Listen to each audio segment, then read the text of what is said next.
একটা সুন্দর নির্বাচন করার জন্য ক্যাপেবল। আমরা সবাই আগ্রহী, নির্বাচন কমিশন আগ্রহী, সরকার আগ্রহী, আপনার অ্যাডমিনিস্ট্রেশন আগ্রহী, পুলিশ আগ্রহী, সেনাবাহিনী আগ্রহী, বিমান বাহিনী, নৌবাহিনী, সবাই। সেখানে নির্বাচন না হওয়ার কোনো সুযোগ নাই। কিছু মানি ট্রানজ্যাকশন হতে পারে বিকাশের মাধ্যমে, সেটা নির্বাচনকে প্রভাবিত করার জন্য, অর্থের লেনদেন ইত্যাদি।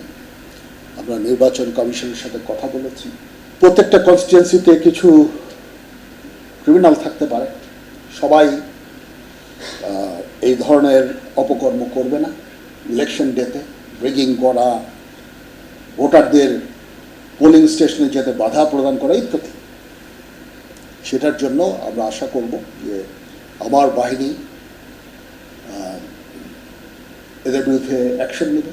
আপনারা আইদার ডিটেনশন অথবা মামলা, যেটুকু বলে, মানে অপরাধ করলে যেটুকু। এলো খবরের কাগজ, নিখাত, নির্ভীক, নিরপেক্ষ।